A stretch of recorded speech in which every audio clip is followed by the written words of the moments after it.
الحمدللہ، اگر کوئی شخص کسی کام پر قسم کھا لے اور پھر اسے لگے کہ قسم توڑ دینے میں بھلائی ہے اور قسم پر باقی رہنا ٹھیک نہیں ہے، تو ایسا شخص اپنے قسم کا کفارہ دے اور وہی کام کرے جس میں بھلائی ہے۔ اس سلسلے میں ابو ہریرہ رضی اللہ عنہ کی حدیث ہے کہ اللہ کے رسول صلی اللہ علیہ وسلم نے ارشاد فرمایا، لَأَن يَلَجَّ أَحَدُكُمْ فِي يَمِينِهِ فِي أَهْلِهِ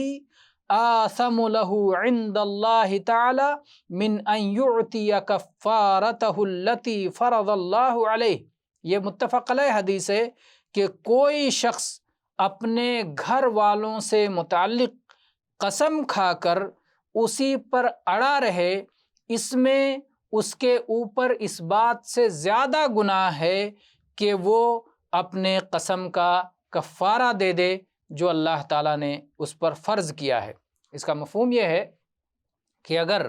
کسی آدمی نے اپنے اہل، عیال، اپنے بچوں، بیوی بچوں کے تعلق سے کوئی قسم کھا لی اور پھر اسے محسوس ہوا کہ یہ جو میں نے قسم کھا لی ہے یہ بہتر نہیں کیا ہے، مجھے اپنا قسم توڑ دینا چاہیے، لیکن اس کے باوجود ضد پر قائم رہ کر اڑا رہے اور کہے میں نے تو قسم کھا لی ہے، اب میں یہ خیر کا کام نہیں کروں گا، تو یہ اس میں زیادہ گناہ ہے اس کے بنسبت کہ وہ اپنی قسم توڑ دے اور خیر کی طرف لوٹ آئے۔ اپنی قسم توڑ کر کفارہ دے دے، اس میں کم گناہ ہوگا، لیکن اگر اپنی قسم پہ اڑا رہتا ہے جبکہ قسم توڑنے میں اس کے لیے بھلائی ہے، تو قسم پہ اڑے رہنے میں اس کے اوپر زیادہ گناہ ہے۔ واللہ اعلم والحمد للہ رب العالمین۔